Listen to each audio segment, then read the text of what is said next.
Béni soit l'Éternel. Alléluia, que le Seigneur soit béni. Je vous salue tous dans le nom merveilleux de notre Seigneur de gloire qui est Jésus-Christ de Nazareth. Que la paix et la grâce de Dieu soient avec vous. Bien-aimés, à tout à chacun, nous sommes dans les temps difficiles. Nous sommes à la fin des temps. Et combien aujourd'hui il est nécessaire que nous puissions discerner ce qui se passe autour de nous. Et nous savons que notre Seigneur de gloire, Jésus-Christ, nous a dit que nous devons vraiment, nous allons sur la voie resserrée, la voie étroite. Il y a beaucoup qui prennent la voie large et spacieuse, mais c'est la voie de la perdition. Mais nous qui allons vers la voie droite, la voie resserrée, nous avons besoin vraiment de discerner. Et pour que nous puissions vraiment discerner les choses de Dieu, il faut que nous puissions connaître aussi la parole de Dieu. Il faut que nous ayons une relation avec Dieu, parce que le discernement, c'est un don de Dieu, c'est la grâce de Dieu, c'est la bonté de Dieu envers nous, afin que nous puissions marcher selon sa volonté, afin que nous puissions vivre selon sa volonté.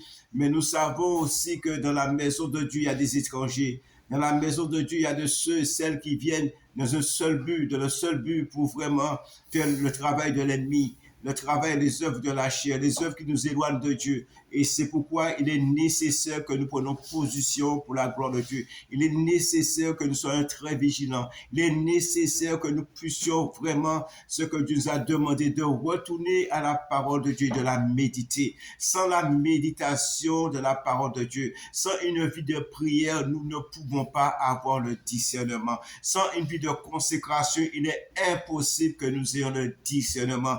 Parce que nous savons, alléluia, de ce monde que nous vivons, il y a des esprits trompeurs, il y a des esprits d'égarement, de séduction. C'est vrai, le Seigneur nous a donné une onction afin que ceux qui nous égarent ne puissent pas nous égarer, ceux qui veulent nous égarer ne puissent pas nous égarer. Donc, faisons très attention, soyons vigilants et rapprochons-nous de Dieu de jour en jour. C'est la seule solution, c'est que nous puissions nous rapprocher de Dieu chaque jour. Cela est nécessaire pour notre vie spirituelle. Amen. Donc, dans le point de la parole de Dieu qui nous enseigne cela, il est dit dans Matthieu 16, verset 3, il y aura de l'orage aujourd'hui, car le ciel est d'un rouge sombre. Vous savez discerner l'aspect du ciel et vous ne pouvez discerner les signes des temps. Et vous ne pouvez discerner les signes des temps. C'est Jésus-Christ de Nazareth qui parle.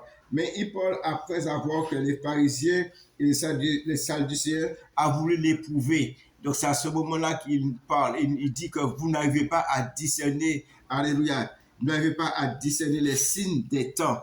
Nous sommes à la fin des temps. Nous sommes, alléluia, pratiquement au retour du Seigneur Jésus-Christ de Nazareth. Et il faut que nous puissions nous préparer. Il faut que nous puissions vraiment nous donner pleinement à notre Seigneur afin de bénéficier pleinement sa grâce. Alléluia. Que vraiment, que la paix, la grâce de Dieu soit avec nous. Bien-aimés, tout à chacun, nous commettons pas mal d'erreurs dans la maison de Dieu. Premièrement, la chose qui est plus grave aujourd'hui dans la maison du Seigneur, nous avons du mal à nous associer pour travailler pour la gloire de Dieu. Ça, c'est un gros problème. Nous avons du mal à nous unir pour travailler pour la gloire de Dieu. La Bible nous dit que lorsque nous devons être du même âme, du même pensée, du même esprit en Jésus-Christ de Nazareth. Mais aujourd'hui, ce n'est pas le cas. Alléluia. Et c'est pourquoi le Seigneur demande de renoncer, nous devons nous renoncer à nous-mêmes. Alléluia. Nous devons nous soumettre, bien-aimés. Nous devons vraiment renoncer à nous-mêmes, porter notre croix et suivre le Seigneur de gloire qui est Jésus-Christ de Nazareth. C'est celui qui s'est donné pour nous. C'est celui qui s'est livré pour nous. C'est notre modèle. Et nous devons nous édifier sur le fondement des apôtres. Gloire à Dieu. Aujourd'hui, si tu n'as pas le discernement, tu serais prêt à tout avaler. Et c'est quelque chose qui est triste aujourd'hui dans la maison du Seigneur. Dès que nous entendons bénédiction, nous sommes prêts à nous donner pleinement. Bien-aimés en Jésus-Christ de Nazareth, sachez que nous sommes déjà dans la bénédiction. La Bible est claire sur ce problème-là. La Bible me dit, m'enseigne que Christ s'est fait malédiction pour nous, afin que nous puissions entrer dans la promesse de la bénédiction que Dieu avait faite à Abraham. Alléluia. Gloire à Dieu. Nous ne pouvons pas acheter la bénédiction de Dieu. Non, non, non. Dieu nous aime. Et c'est pourquoi le Seigneur nous a enseigné, chercher premièrement le royaume des cieux et toutes choses nous seront données par-dessus. Cherchez premièrement le royaume des cieux et toutes choses nous seront données par-dessus. Bien-aimés en Jésus-Christ de Nazareth, trop souvent, nous avons les regards fixés sur les choses qui vont disparaître, les choses visibles. Le Seigneur nous enseigne en tant qu'enfants de Dieu, nous devons, alléluia, détruire l'homme extérieur et renouveler l'homme intérieur. L'homme intérieur se renouvelle lorsque nous avons les regards fixés, alléluia, vers les choses invisibles. C'est ce qui est écrit dans la parole de Dieu. Les choses visibles vont disparaître.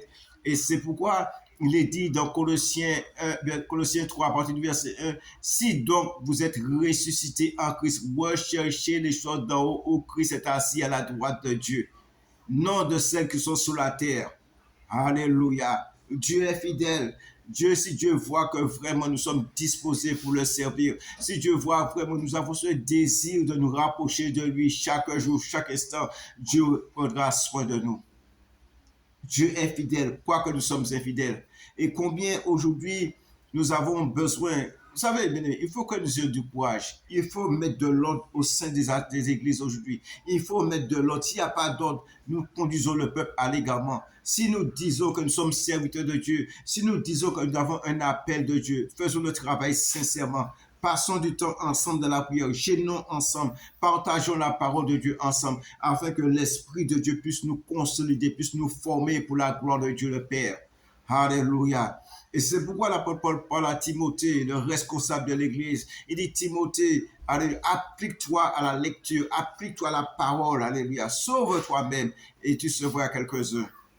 On ne donne pas ce qu'on n'a pas. Combien aujourd'hui nous avons besoin de consécration. Prenons Romains 12. Regardez ce que la Bible nous dit dans Romains 12, verset 1. Gloire à Dieu. Que le Seigneur soit béni. Que son nom soit glorifié. Que son nom soit magnifié, exalté. Gloire à Jésus. Alléluia. Romains 12, verset 1. Écoutez bien, je vous exhorte donc, frères, par les compassions de Dieu, à offrir votre corps comme un sacrifice vivant, saint, agréable à Dieu, qui sera de votre part un culte raisonnable. Ensuite, verset 1, ne vous conformez pas au siècle présent, mais soyez transformés, alléluia, par le renouvellement de l'intelligence. Soyez transformés par le renouvellement de l'intelligence, afin que les choses de Dieu nous attirent. Il n'y a rien de plus beau que les choses de Dieu, afin que nous soyons attirés par le royaume des cieux, parce que nous savons que le monde est ces choses. Le monde n'est pas d'accord avec nous sur ce point-là, mais le monde aime le plaisir de la chair, mais nous voulons vraiment affectionner les choses de l'esprit. Et pour affectionner les choses de l'esprit, il faut que nous soyons renouvelés de l'intelligence, alléluia, afin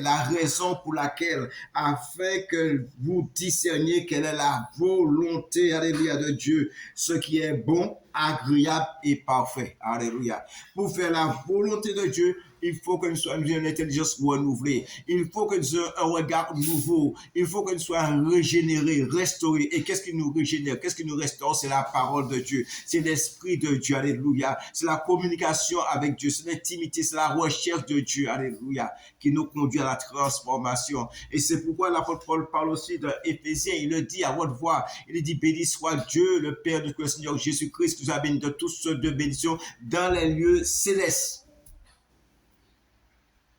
Alléluia, gloire à Dieu. Il est précis, béni soit Dieu, qui nous a bénis de toutes sortes de bénédictions en Jésus-Christ, mais dans les lieux célestes. Donc, ce sont des choses d'en haut. Ce sont toutes dons excellentes, viennent d'en haut. Alléluia. Gloire à Dieu. Et c'est pourquoi la Bible nous enseigne la chair de sang, alléluia, n'a ni part ni l'odorat de Dieu. La chair ne peut pas glorifier Dieu. C'est pas qu'elle ne veut pas, elle ne peut pas. Que vraiment que Dieu puisse nous réveiller, que vraiment Dieu puisse vraiment nous unir. Il y a trop de divisions, il y a trop de moi. Le temps est arrivé que nous puissions briser ce moi et nous devons travailler ensemble. Il n'y a pas de compétition dans la maison de Dieu. La Bible dit que rien ne se fait ni par la force, ni par la puissance, c'est par mon esprit, dit l'Éternel. Et l'apôtre Paul nous met en garde. L'un plante, l'autre arrose, mais c'est Dieu qui fait croître. Alléluia. Gloire à Dieu. Nous travaillons dans le champ de Dieu. Nous travaillons pour Dieu. Alléluia. Et de même que aussi que Dieu lui-même, c'est lui qui fait croître. Il nous permet d'arroser. Il nous permet de planter. Mais c'est lui qui fait croître. Et c'est pourquoi nous devons, c'est une obligation de nous humilier devant toi. C'est une obligation de ne pas voler sa gloire. C'est une obligation de vivre dans l'humilité afin de bénéficier pleinement la grâce, la bonté, la miséricorde de Dieu. Alléluia. Aujourd'hui, nous entendons pas mal de choses qui n'ont ni part ni nous avec Dieu. Lorsque les gens nous disent que louer Dieu, c'est prier 2 fois, cela n'est pas biblique, c'est pas vrai ça. Et c'est pourquoi le Seigneur n'a pas cessé de nous dire de prier sans cesse afin de ne pas tomber en tentation. Et c'est pourquoi lui-même, il a pris les dispositions. Il a dit, parfois, nous ne savons pas quoi demander de nos prières. Mais le Saint-Esprit, par des soupirs inexprimables, nous aide à prier convenablement parce qu'ils sont de les profondeurs de Dieu. Oh, alléluia. Oh, sois béni, Wadewa, sois adoré, Papa, magnifié, exalté. Que ce Seigneur, le Dieu, le Tout-Puissant, puisse encore nous aider. Nous devons faire appel à lui, de nous soutenir, de nous diriger, afin que nous retrouvons la voie droite, la voie du salut, la voie de la grâce. Alléluia. Car c'est lui seul qui est le vrai secours. C'est vrai, nous devons nous aimer les uns les autres, c'est vrai. Mais bien aimé, vraiment, lorsque nous voulons vraiment aller plus loin avec le Seigneur, nous aurons intérêt de détourner nos regards des hommes, tout en les aimant, mais ne soyons pas pressés à faire tout ce qu'ils racontent. Alléluia. Et surtout aujourd'hui, je n'envoie de parler à qui que ce soit, mais surtout aujourd'hui, il y a notre problème au sein de la maison de Dieu. Ces histoires de séminaires non bien aimés, ce sont des feux de paille. C'est 15 jours, une semaine, il y a le feu et après, il n'y a pas de suivi. Mais avec Dieu, c'est chaque jour, chaque jour, chaque jour, chaque jour. Pardonnez-moi. Vous regardez ce que Zacharie dit, conduit par l'Esprit dans Luc 1, Luc 2, dans le vérifié. Regardez ce qu'il dit, conduit par l'Esprit, regardez ce qu'il dit. Alléluia. Il n'est pas parlé de séminaire. Alléluia. Gloire à Dieu. Béni soit l'Éternel. Que la paix et la grâce de Dieu soient avec nous. Oh mon Dieu, Papa, merci pour ta grâce. Louange à toi. Alléluia. Béni soit Dieu. Alléluia. Zacharie dit, pardonne-moi, Luc 1. Luc 1, dans le verset 73, 74. Regardez ce qu'il dit.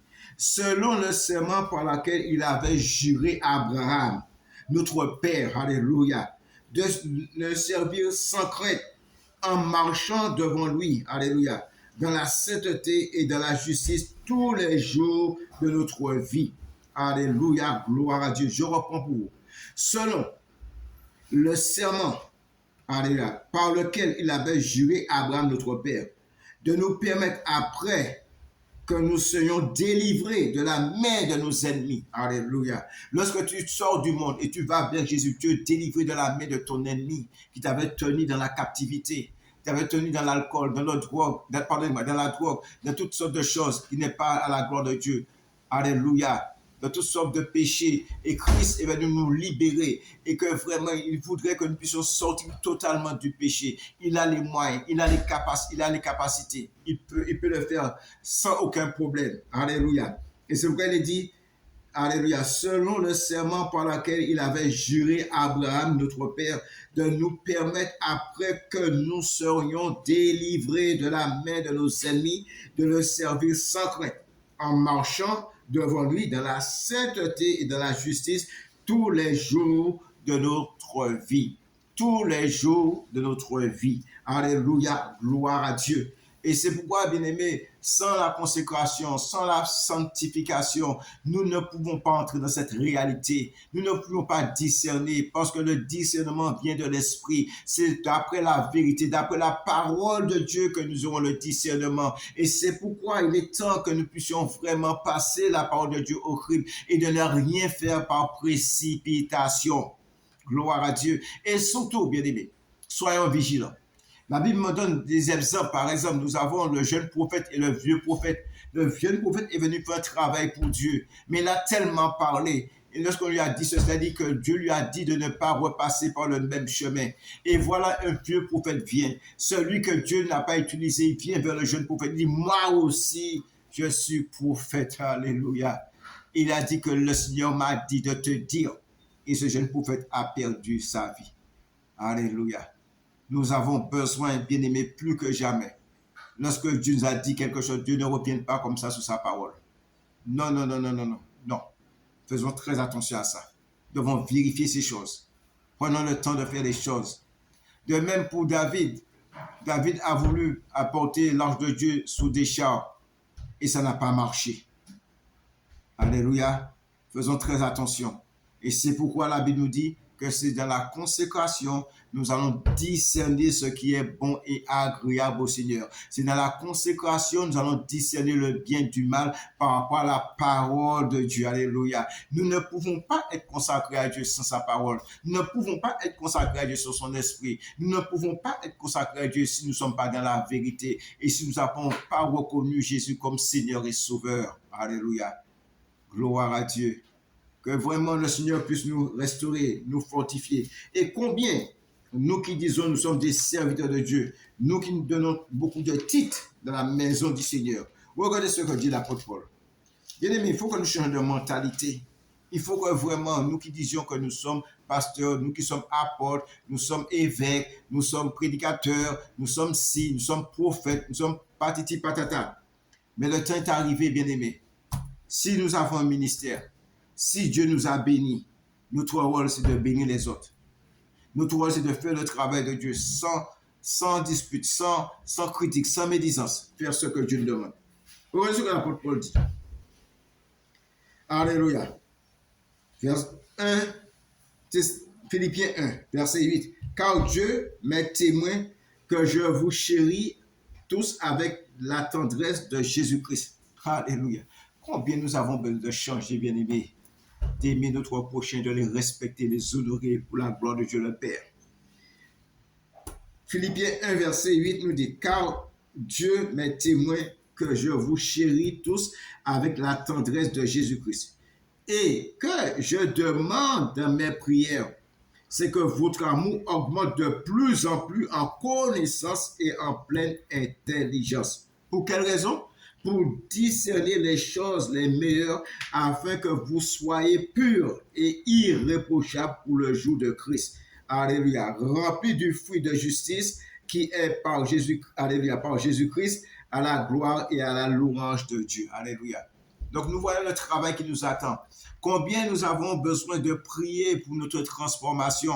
Combien nous avons besoin, bien-aimés, chaque jour de chercher à évoluer en Christ. La Bible me dit que là où le Seigneur, c'est là aussi est l'Esprit. La Bible me dit que si nous nous réunissions, alléluia, c'est pour devenir meilleur, mais pas pire, alléluia. Et n'oublions pas que le Seigneur lui-même déclare, il dit que les 7 chandeliers qui représentent l'Église de Dieu, il est au milieu, alléluia, des 7 chandeliers. Ça veut dire que Dieu est au milieu de sa maison, au milieu de l'Église. L'Église, c'est pas le bâtiment, l'Église, c'est nous. Lorsque nous nous réunissons, alléluia, pour la gloire de Dieu, par une seule convocation venant de Dieu, la Bible dit Christ est au milieu. C'est pourquoi elle a dit, là où Dieu toi sont réunis en mon nom, alléluia, je suis au milieu d'eux. Ce n'est pas une réunion d'hommes.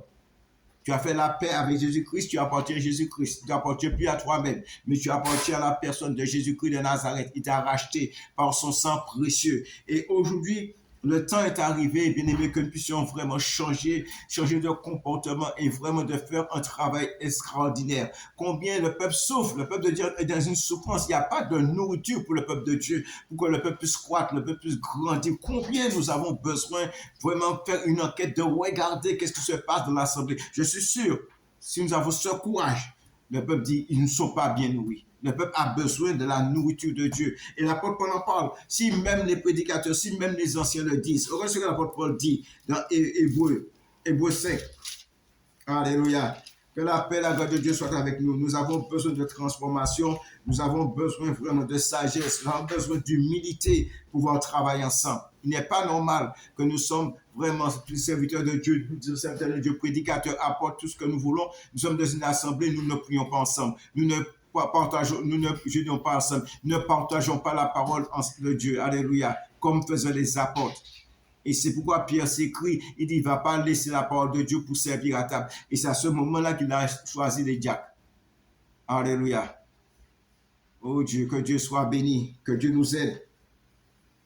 Hébreux 5, regarde ce qu'il dit. Hébreux 5, verset 12. Vous, en effet, depuis longtemps, vous devez être des maîtres, mais vous avez encore besoin qu'on vous enseigne les premiers rudiments des oracles de Dieu. Vous êtes venus à avoir besoin de lait, non de la nourriture solide. Or, quiconque en est au lait n'a pas l'expérience de la parole de justice, car il est un enfant. Mais la nourriture solide est pour les hommes faits, pour ceux dont le jugement est exercé par l'usage à discerner ce qui est bien et ce qui est mal. Gloire à Dieu. Et c'est pourquoi aujourd'hui tout le monde crie à béni soit toutes sortes de choses, mais il n'y a pas de profondeur, ou même petit problème, comme ils ne sont pas enracinés dans les choses de Dieu. Alléluia. Ils sont obligés de délaisser la main de Dieu. Et Dieu nous demandera compte. Alléluia. Parce que nous manquons de discernement. Le Seigneur Jésus nous a dit quelque chose que nous ne prenons même pas garde. Le Seigneur Jésus a dit qu'une brebis qui s'est égarée, alléluia, il laisse les 99 en sécurité sur une montagne, ça veut dire en hauteur. Et il va chercher la petite brebis qui s'est égarée. Et en la trouvant, il prend cette petite brebis et la place sur son épaule, la met en hauteur. Il est là pour nous élever, il n'est pas là pour nous abaisser, afin que cette petite brebis puisse dominer la situation, puisse voir ce qui se passe dans ce monde de ténèbres. Alléluia. Nous avons besoin, bien-aimés, de combattre le bon combat de la foi. La Bible nous dit aucun athlète n'est couronné s'il ne combat pas selon les règles. Nous avons besoin de combattre selon les règles. Nous avons besoin de faire non pas notre volonté, non pas la volonté d'un homme, non pas pour plaire X. Nous avons besoin de faire la volonté de Dieu. Et le Seigneur s'écrie, vous m'appelez Seigneur, Seigneur, pourquoi ne faites pas ce que je vous dis? Alléluia. Oh Seigneur, pardonne-nous, Papa. Que la paix et la grâce de Dieu soient avec nous. Bien-aimés, nous avons besoin de discerner les choses aujourd'hui. Nous avons besoin de ne pas accepter du n'importe quoi parce qu'aujourd'hui, les gens sont en train de transformer, de modifier la parole de Dieu pour raconter du n'importe quoi et ce n'est pas la volonté de Dieu. Dieu voudrait que chacun puisse avoir une communion avec lui. Dieu voudrait que chacun se tourne vers lui. Dieu voudrait que chacun, alléluia, fasse appel à lui. Comme ça s'est passé à la Samarie. La Samarie, la Bible nous enseigne que cette femme a été annoncée, voici celui qui m'a dit qui je suis. Et voilà, les gens sont venus vers Jésus. Il a dit, maintenant, nous ne croyons plus de ce que nous a dit parce que nous-mêmes, nous l'avons vu, nous l'avons entendu. Nous avons tout à chacun besoin d'entendre la voix du Seigneur. Et c'est la volonté parfaite de Dieu que nous puissions rechercher une vraie relation avec lui, une vraie intimité avec lui. Alléluia. Il a les moyens. Et c'est pourquoi il a fait une démonstration de force lorsqu'il a vraiment fait la multiplication des pains. Il a nourri 400, combien de personnes en une seule fois. Il y avait même, ils ont mangé, ils se sont rassasiés et il restait des paniers. Et c'est de même pour sa parole. Dieu voudrait nous nourrir de sa parole. Dieu voudrait nous transformer, alléluia, parce que lui-même déclare, l'homme ne vivra pas de pain seulement, mais de toute parole qui sort dans la bouche de Dieu. Le Seigneur veut nous enseigner, le Seigneur veut nous garder, le Seigneur veut nous protéger, le Seigneur veut du bien, alléluia, nous veut du bien et nous conduire dans son royaume. Le Seigneur ne veut pas nous perdre. Il voudrait que nous puissions passer l'éternité avec lui. Mais la Bible est claire que celui qui se sanctifie davantage. Celui qui se suit encore. Et celui qui est injuste soit encore injuste. Et n'oublions pas que le jugement commencera par la maison de Dieu. Que vraiment le Seigneur puisse nous fortifier, que vraiment nous recherchons les choses d'une valeur inestimable. Celui qui recherche le discernement, il n'est pas loin de la sagesse. Et nous savons que la sagesse, le commencement de la sagesse, c'est la crainte de l'Éternel. Alléluia. Nous avons besoin de craindre notre Dieu. Nous avons besoin d'entrer dans cette réalité, aimer notre Dieu de tout notre cœur, notre âme, notre esprit, nos propres pensées et le servir lui seul. Que la paix et la grâce de Dieu soient avec vous. Vraiment, je vous demande de m'encourager, de vous abonner, de liker la vidéo, mais que vraiment, que nous puissions avancer. Le plus important, que nous puissions avancer. Il est très, très important que nous puissions avancer, passer du temps dans la présence de Dieu. C'est ce qui est important, bien-aimés. Dieu est fidèle, bien-aimés, je vous en supplie. Cela est nécessaire que dans ces temps derniers, que nous passons du temps dans la présence de Dieu, que nous méditons la parole, faisons appel à notre Dieu, demandons notre Dieu du secours. Car quoique nous sommes infidèles, il est fidèle. Que la paix et la grâce de Dieu soient avec vous. Amen.